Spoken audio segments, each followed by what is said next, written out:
Okay, hey everyone, and welcome to a very special Class 66 Rocks Locomotive review. Now the locomotive I'm going to be looking at today is by Hornby, and it's one I've been after for absolutely ages. It was part, I think, of the Orient Express set. Now I'm 99.9% sure that this loco was from that set. I last saw the set itself in Buxton quite a few years ago. There's a model shop on the corner of the High Street as you cross over from the Pavilion Garden, so that's where I first saw the set. So obviously I've been looking around for this loco, and I've looked on eBay and put a few bids on previous ones, but then lost the bid to somebody who put a higher bid in than me. So recently I went back on and I thought, right, I'll just have a look, see what's going on eBay, and this was on there. I managed to get it for $32.99, so that's without your postage. So I'm quite impressed that I've got it, and I wanted this particular one because it's named after a country that I'd really like to visit on holiday or go travelling to. So you'll see in a minute what I mean.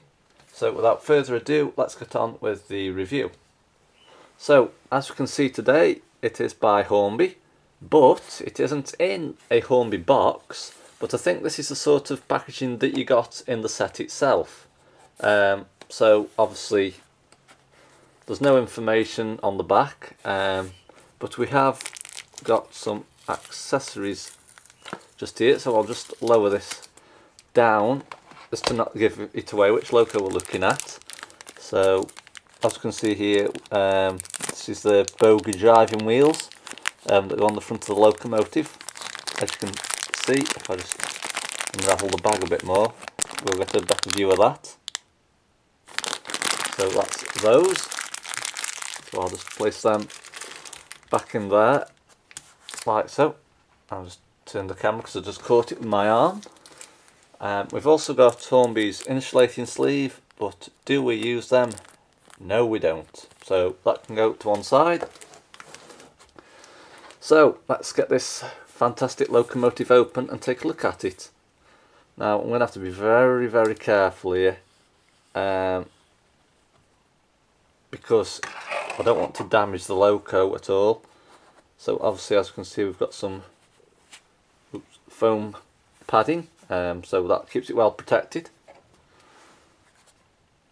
And I'm not too sure what the bottom's like. I think the bottom might just be foam padding as well, and it's not, because the loco nearly slipped out. So what I'll do, I'll just show you which loco it is that's inside this packaging.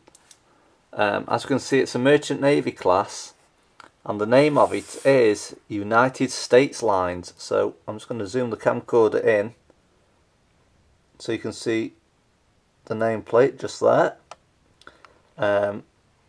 Packaging is a bit temperamental and a bit slidey, so what I'm going to do, I'm going to put the packaging down and we'll just take the locomotive out of the packaging.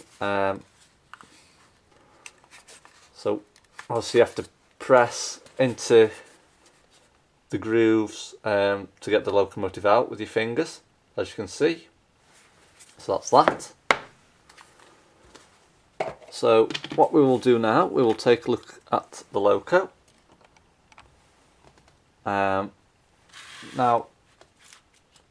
I think one of the accessories has just come off when I moved it out of the packaging, but we can super glue that back on. So I'll put that in the box. So let's start with the locomotive then. So as you can see, it's a Merchant Navy class. I haven't attached a tender to the locomotive, as I'll show you that separately, and I'll obviously connect them up at the end. So as you can tell, it's United States Lines. sort of give it away when I said the country I'd really like to visit is the United States, so hence why I had to have this stunning locomotive. So we'll start with the front. So as we can see on the front of the locomotive, we have the locomotive number, which is 35012. Underneath that we have a shed plate. I'm not too sure the camcorder will pick that up, what it says on there. Oh, sorry, bit of bad blur there. I think, is it 78A or a 79A? I'm not too sure, but if you do know, please leave your comments below. As you can see, we've got sprung rounded buffers, which is an excellent feature. So all the rolling stock that has sprung loaded buffers can be pushed or pulled with ease with those sort of buffers. Turning the locomotive round to the side now, we can see we've got the smoke deflectors on the sides of the locomotive.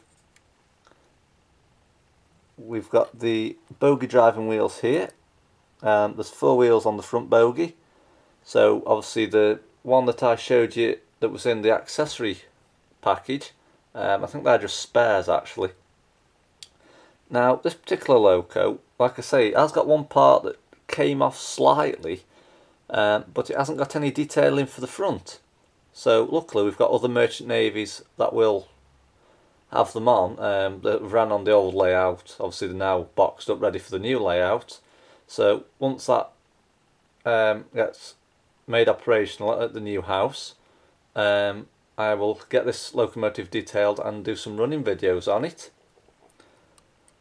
So taking a look at the side of the locomotive now, as you can see running across here we've got a handrail, which I think it is correct, but if I'm wrong, as usual, please leave your comments below. As you can see there, if I'm just going to zoom, I'll just zoom the camcorder in again. We have the nameplate, United States Lines. Oops, a bit of bad focus there. I'll just pull it out again. So I'll try and just bring, I was going to say bring it close to the camera. So I'll just try and zoom in a bit more, as you can tell. Obviously on this area here it says Merchant Navy class, and then you've got United States going clockwise over the top, and underneath you've got the word lines, and we've also got a badge in the middle, but I can't quite tell what it is. But if you do know, please leave your comments below for that.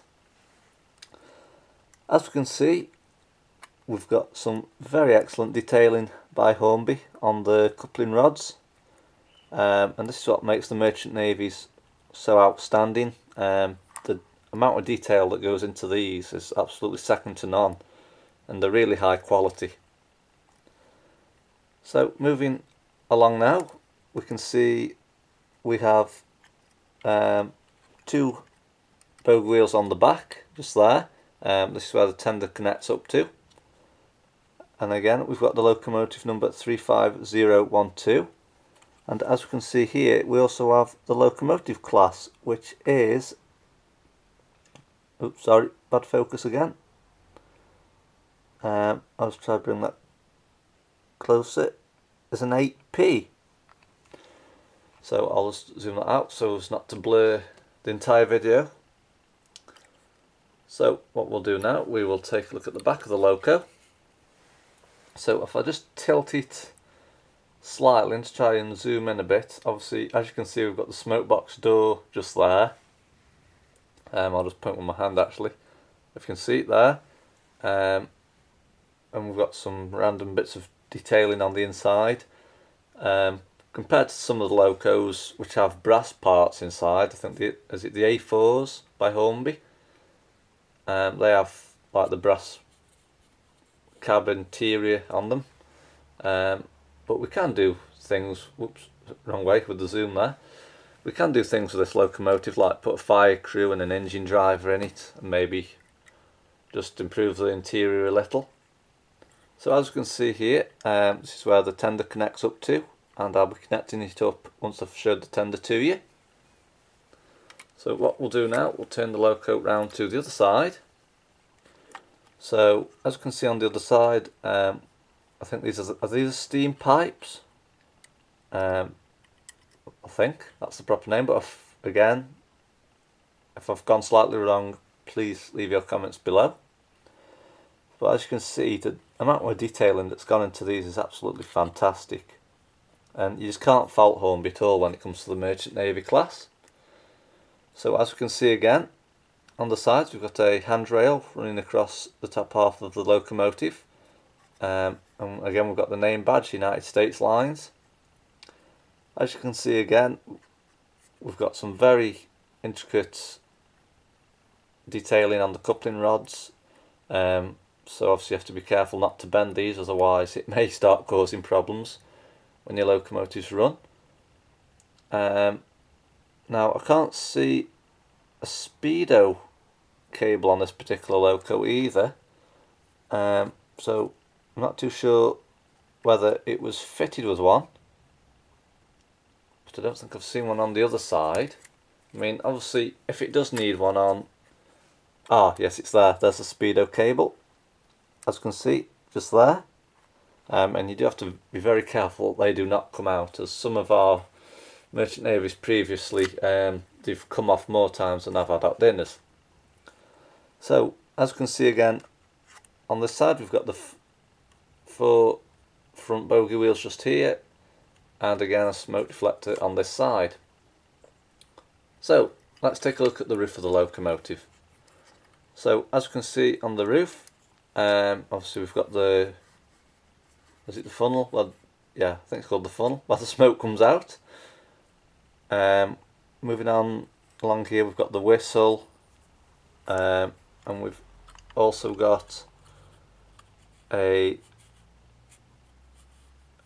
roof area just here. Now some of these used to open, I think, on newer models, but on this particular model it doesn't slide open, so unfortunately we weren't able to get that open. So what I'll do now, I will show you the tender, and we'll just place this locomotive down for a minute,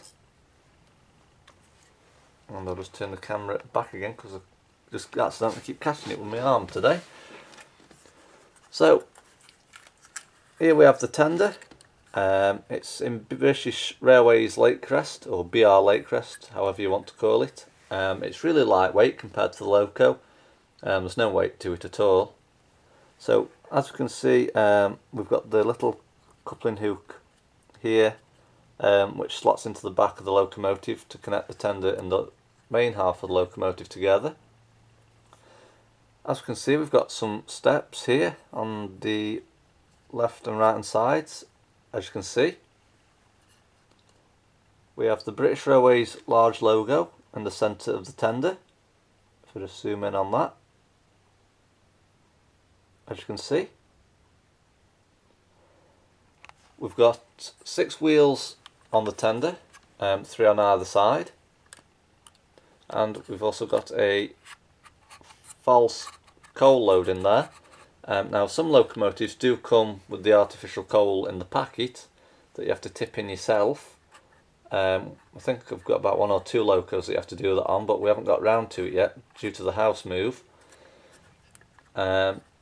So turning the tender round to the back now, we can see we've got sprung loaded rounded buffers, which is an excellent feature, an NEM coupling, which again, another excellent feature compared to Hornby's old style moulded couplings, and I'm sure some of you may remember those with a passion. As some I've had with the moulded couplings, I've just simply taken them off and replaced them with these NEMs because they look a lot better. So as you can see, we've got some ladders running up the back half of the tender. Obviously this is where the driver or whoever climbs up, or the fireman, to do, I think, is it the water, or is it the coal? I'm not actually too genned up on the steam era. That's more of my dad's sort of thing. But if you do know, like I say, please leave your comments below. So as you can see on the other side, there's not much difference really. We just have the British Airways large logo there. And the steps, like I say, there. So that is it basically. I'll just connect this up and hold it so you can see both of them connected. Right, so that is it. The Hornby Merchant Navy United States Lines in British Airways green livery.